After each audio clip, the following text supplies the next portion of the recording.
सूर्य के उदय होने पर अंधकार नष्ट हो जाता है, ऐसे ही साध्वी व्रत ध्वांत, साध्वियों का पातिव्रत्य रूपी जो व्रत, उसके ध्वांत माने अंधकार का ध्वंस करने के लिए ये भास्कर होकर के ही प्रकट हुए हैं। मानो ब्रह्मा ने एक नया सूर्य बना दिया है, जिस सूर्य के द्वारा जितनी भी पतिव्रताएं हैं वे सब पतिव्रताओं का सब पातिव्रत्य धर्म चूर चूर हो गया।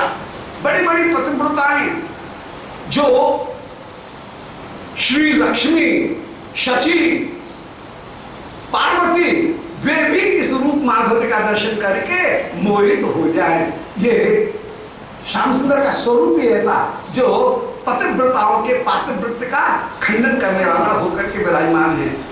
तो गुरु से सत्यम, तू सत्य कहती है, परंतु अयम तू, ये श्याम सुंदर तो हंत ये आश्चर्य में वचन है कि ओहो ये श्याम सुंदर तो सर्वशैव अस्मासु, आज क्रोध करते हुए हमारे सामने प्रकट हो रहे हैं। मानो विधाता ने पृथ्वी मंडल के ऊपर साध्वियों के पातिव्रत्य रूपी पतिव्रता धर्म को, व्रत को ही नष्ट करने के लिए ये सूर्य ही पृथ्वी के ऊपर नया उदित कर दिया है।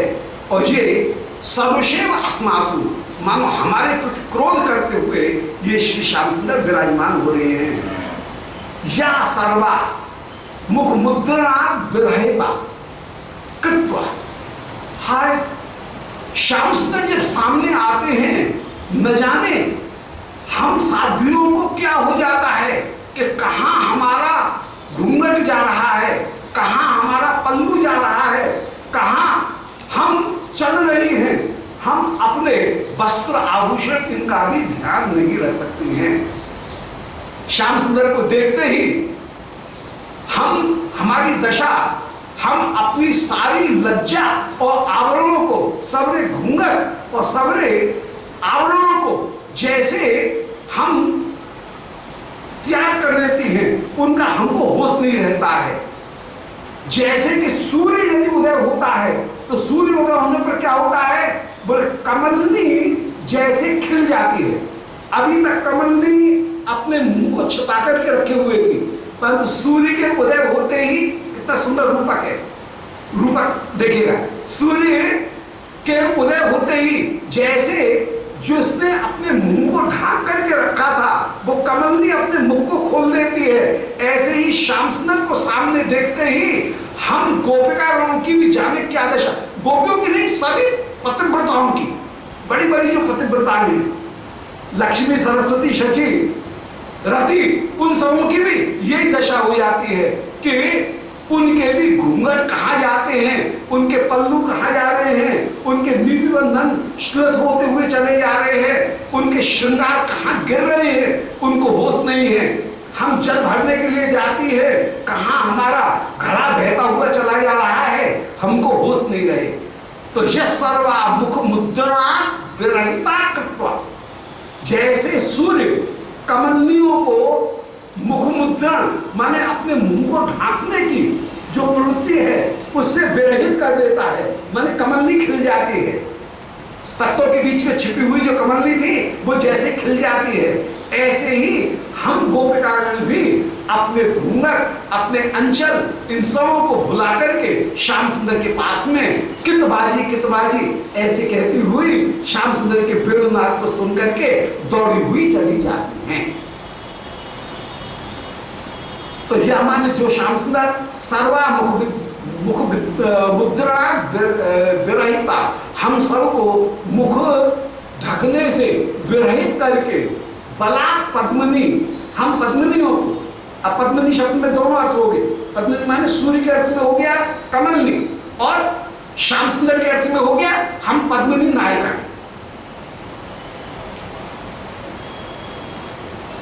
आज हम स्वासक्ता, वे हमें ही आसक्त हो जाती है, सासक्ता है इतना प्रवाद मधिकम, अब हम हो जाते हैं ऐसे। तो बला पद्मिनी स्वासक्ता है, आज पद्मनीगण मुझ में आसक्त है, परंतु संसार भी समझता है कि यह तो केवल प्रवाद है, यह तो केवल प्रसिद्धि है। इसलिए यदि ऐसा भी हो तो अभी सखी तुझे भयभीत होने की आवश्यकता नहीं है, क्योंकि दुनिया जानती है कि श्याम सुंदर के प्रति ये ब्रज गोपिकागण आसक्त हैं। यह केवल प्रवाद मात्र है, कोई भी इस पर विश्वास नहीं करता है। तू तो इतनी पतिव्रता मुखमणि होकर के विराजमान है कि प्रवाद स्वासकता इति तात प्रवाद मधिकम। संसार ये कहता है कि ये हल्ला ज्यादा है, तत्व में कोई बात नहीं है, तत्व में ये गोपिकागण पतिव्रता ही है, परंतु प्रवाद ऐसा संसार में फैल गया है कि श्री कृष्ण इन पतिव्रताओं को अपनी ओर आकर्षित कर लेते हैं, ये प्रवाद है। अतः श्री पौर्णमासी जी ने ये खूब सबको समझा दिया कि नाना ये श्याम सुंदर चंचलता करते हैं, ये केवल प्रवाद है, इस बात की ओर कोई भयभीत मत हो, इस बात की ओर कोई ध्यान मत दो। इससे ब्रजवासी चर्चा करते हैं और चर्चा करके फिर भूल जाते हैं, यानी ये तो प्रवाद मात्र है, ये तो केवल प्रसिद्धि मात्र है। तो स्वासकता ताप प्रवाद मधिकम, ये केवल प्रवाद अधिक है। लोके नयन, आज ये गोपिकागण इस प्रवाद को ही संसार में प्रकट करती हुई नंदती, मन ही मन में अत्यंत प्रसन्नता भी होती है। अर्थात ये तो एक प्रवाद है, तुझे भयभीत होने की आवश्यकता नहीं। दोबारा सुनिए कि गुरु से सत्यम, श्री राधिका बोली, अभी संवाद है, गुरु से सत्यम, बोले अरे सखी तू कह तो सत्य रही है, परंतु अयम तो हंत सर्वशा सर्वशैव, ये श्री श्याम सुंदर क्रोध करते हुए अस्मासु, हम गोपियों की ओर ये क्रोध कर रहे हैं।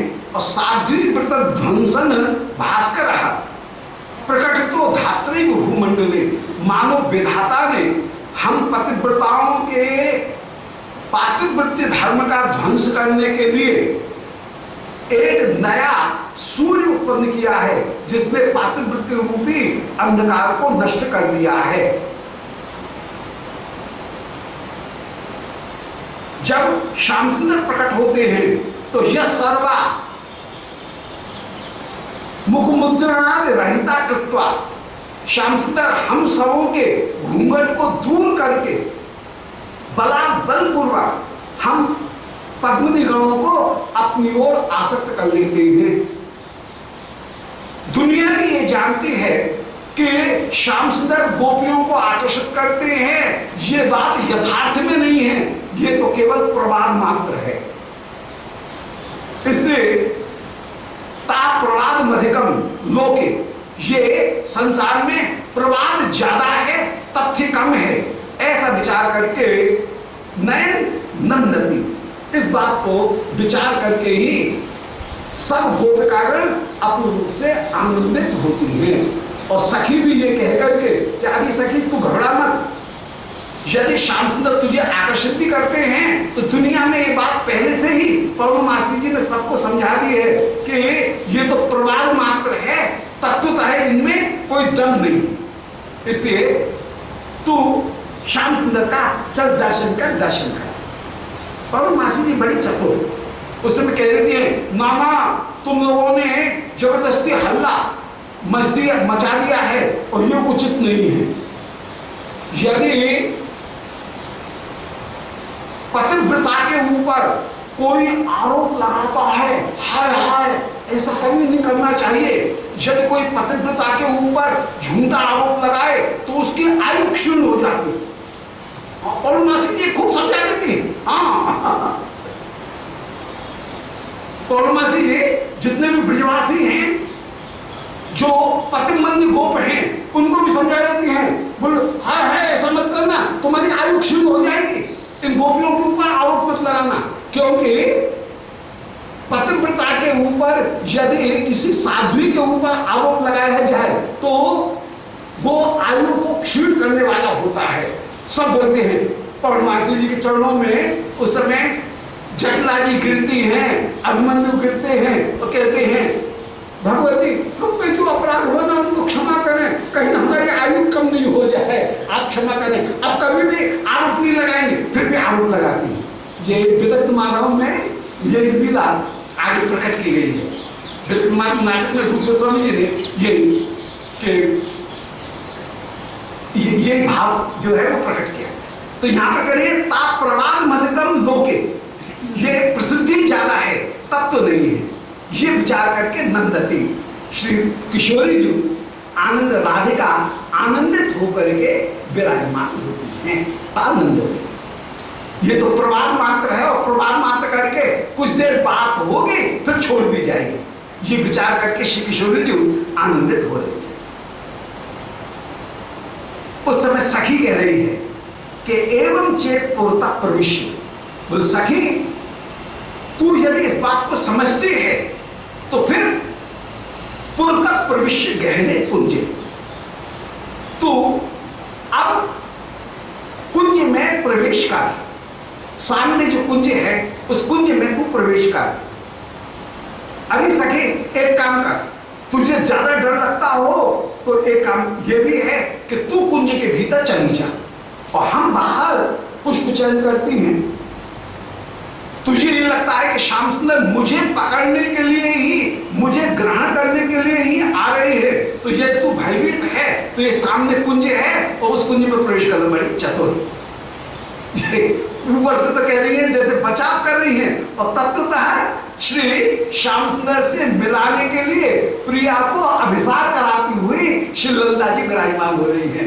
बोले एवं चेत ये तुझे ज्यादा ही डर लग रहा हो कि श्याम सुंदर मुझे ग्रहण करने के लिए, पकड़ने के लिए आ रहे हैं, तो एवं चेत पूर्ता प्रविश्य गहने कुंज, इस गहन कुंज में तू प्रवेश कर ले और मिली द्रुतम, वहां पर छिप करके दुर्बोध ध्वनि माधवे, दुर्बोध ध्वनि जहां पर मार्ग नहीं मिलता है ऐसे इस कुंज में प्रवेश करके कि कोई दूसरा ढूंढने भी जाए तो वो कुंज की भूल भुलैया में कहीं भटक जाएगा। तो दुर्बोध ध्वनि, दुर्बोध मार्ग वाली इस कुंज में अरे सखी तू प्रवेश कर, और प्रवेश करके माधवेन सहसा, अब अर्थ दोनों तरह से कि माधव के द्वारा जो दुर्बोध जिसका मार्ग है उस कुंज में प्रवेश कर लिया, और कहना क्या चाहती हैं, वास्तव में कहना चाहती हैं कि माधव के संग में तू इस कुंज में प्रवेश कर जा। तो माधवेन शब्द में सह के योग में भी तृतीया है और कर्ता के अर्थ में भी तृतीया है कि माधव के साथ में इस कुंज में तू छिप करके रह।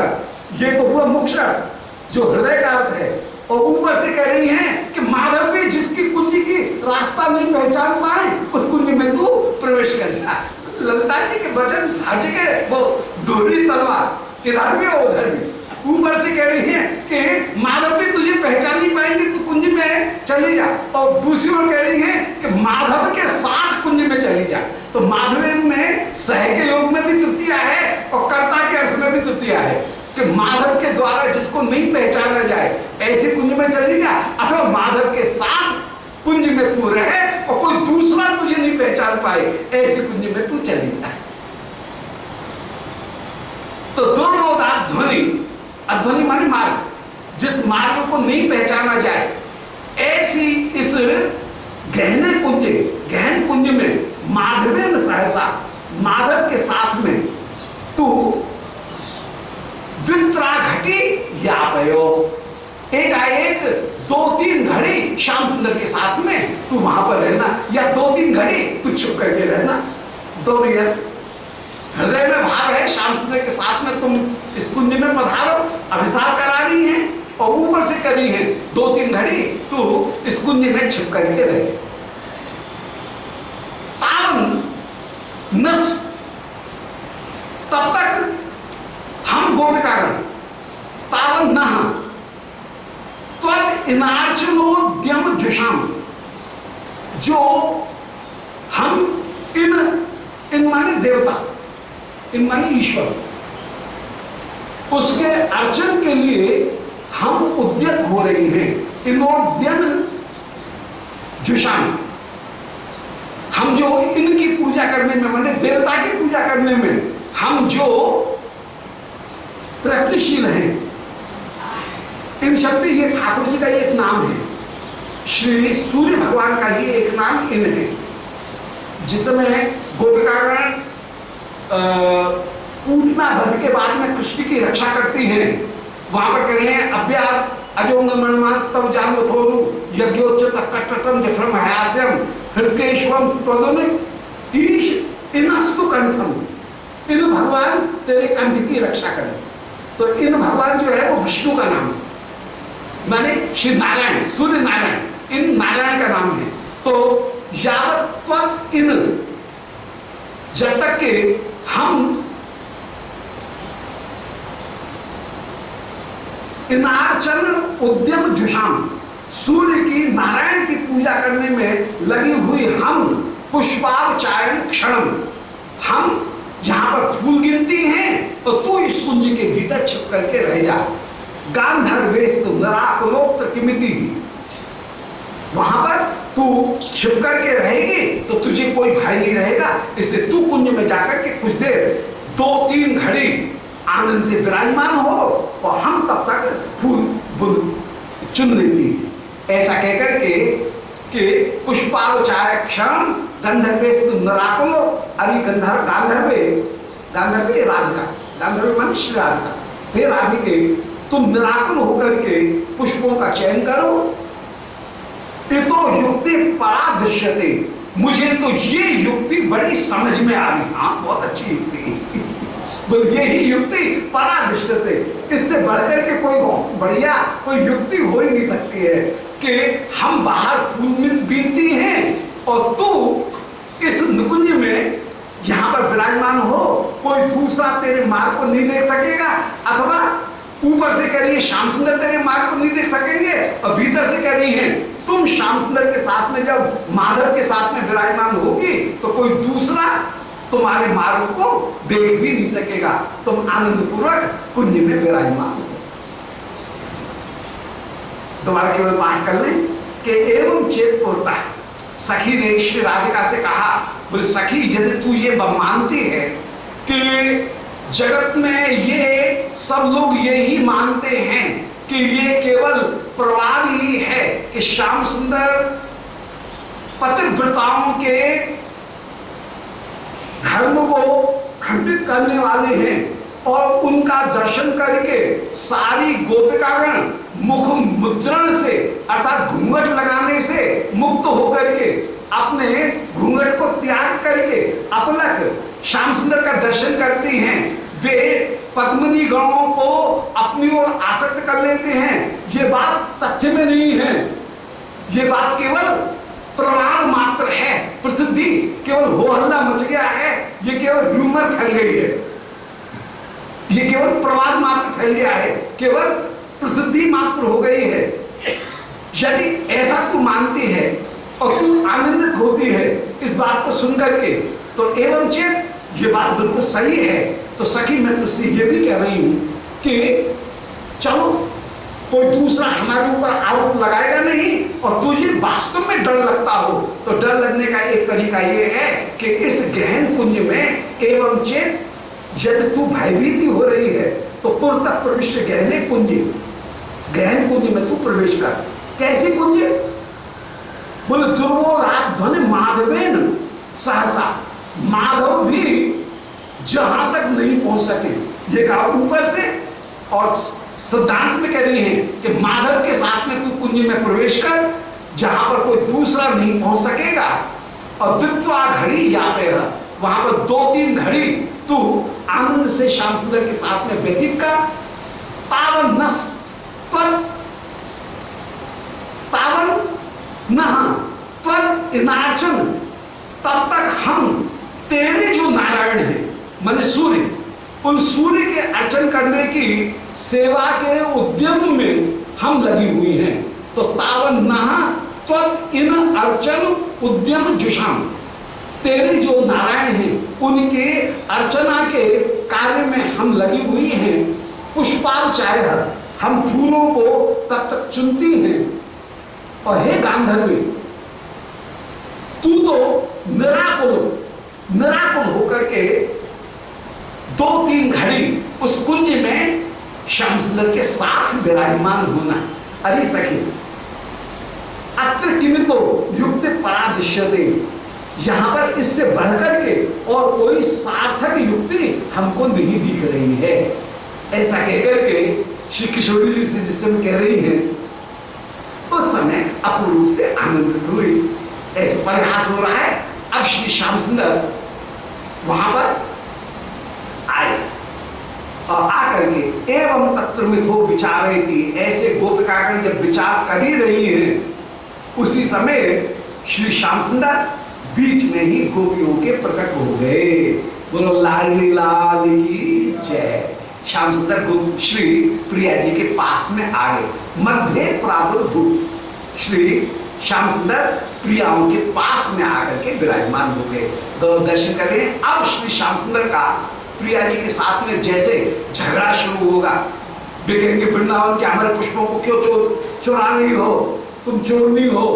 और श्री प्रिया जी कहेगी ना, वृंदावन की स्वामी हम हैं।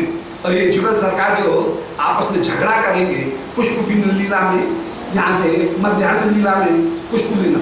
तो मध्यान्योन्य संगोदित विविध विकारादि भूषाम प्रमुग्ध। श्री रूप गोस्वामी ने वर्णन किया कि मध्यान्ह में अन्योन्य एक दूसरे का दर्शन करके श्री प्रियालाल के श्रीअंग में जो विविध विकार हो रहे हैं, उन विकार से युक्त होकर के प्रियालाल विराजमान और उनसे सुशोभित हो जाए। तो मध्यान्योन्य संगोदित विविध विकारादि भूषाम प्रमुग्ध बाम्योत्कंठाते दोनों बाम्य धारण कर रहे हैं और दोनों ही उत्कंठा से लोल होकर के चंचल होकर के विराजमान है। आगे सखीगण जो है बाम्योत्कंठा लोल स्मर मख जो है उनमें दोनों ही चंचल होकर के विराजमान।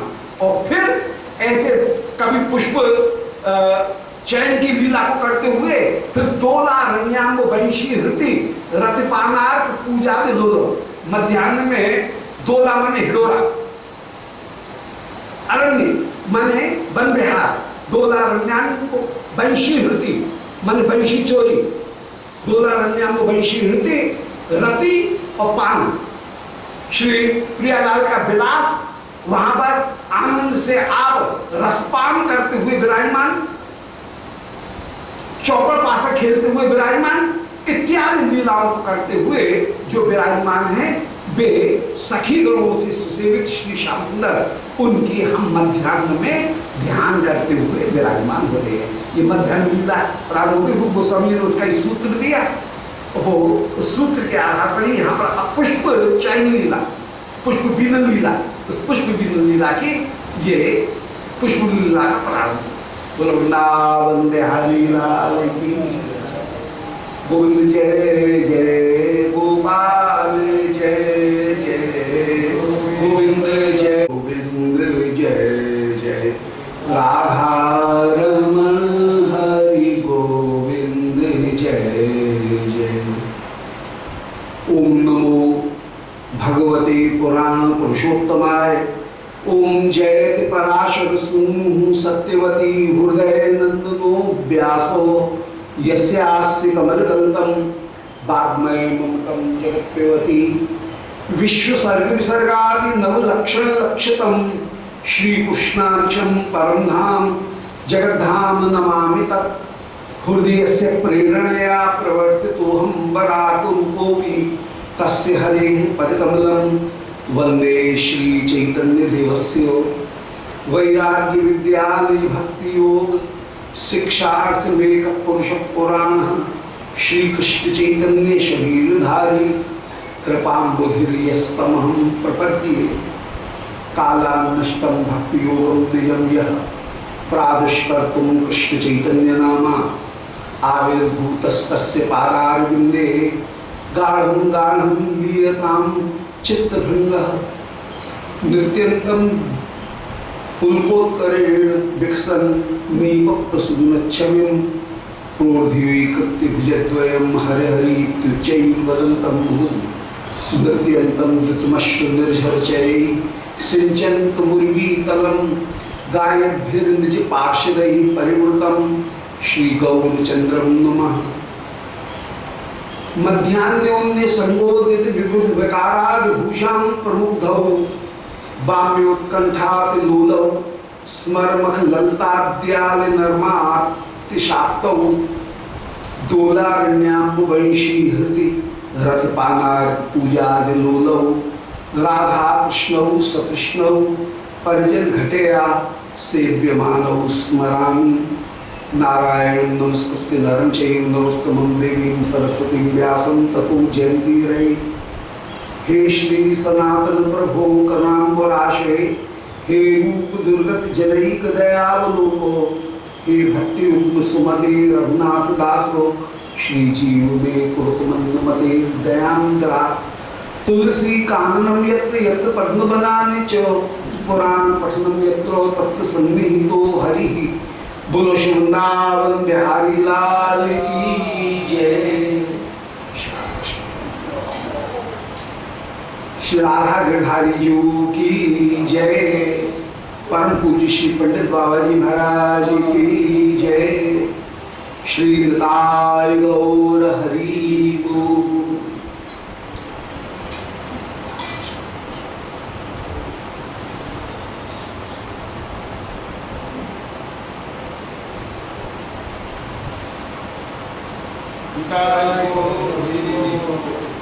परम मंगल श्रीमद कृष्ण भावनामृत महाकाव्य, जिसमें मध्याह्न लीला के अंतर्गत श्री प्रिया जी जिस समय सूर्य पूजन करने के लिए आप श्री गोवर्धन के निकट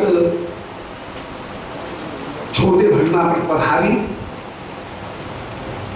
वहां पर सूर्य भगवान के मंदिर को एक बार प्रणाम करके और फिर श्री किशोरी जी आप जब कुसुम सरोवर पर आकर के पुष्प चयन कर रही हैं,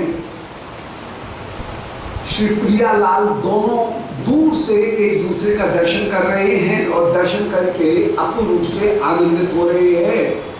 एक दूसरे का दर्शन करके परम रोमांचित होकर के विराजमान हैं और श्री प्रिया उस समय अपूर्ण रूप से आनंदित होकर के विराजमान हैं। 5वें श्लोक में निरूपण कराए कि श्री सखीरा कह रही हैं कि अभी चिंता करने की जरूरत क्या है, मैं हूं जब तो फिर श्याम सुंदर के सामने तुझे डरने की जरूरत नहीं है। तू या तो तू कुंज में जाकर के बैठ जा, भी तो मैं हूं ना। एवं तत्र अब 6वां श्लोक देखें। ये कल 5वां श्लोक हो गया था।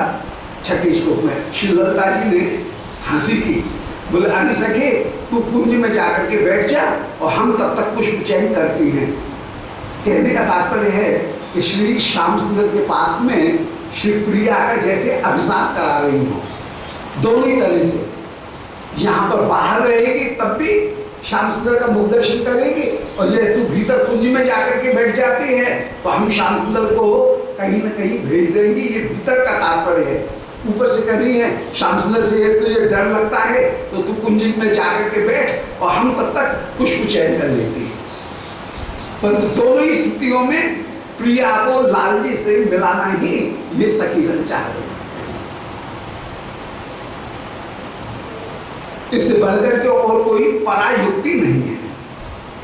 अब आगे कह रही है एवं तत्व मिथो विचारे कि सह स्वप्रेसी नाम गणे मध्य प्रादुर्भूत यथा कुमुदनी वृंदे विधो पर्वणे सन्नभै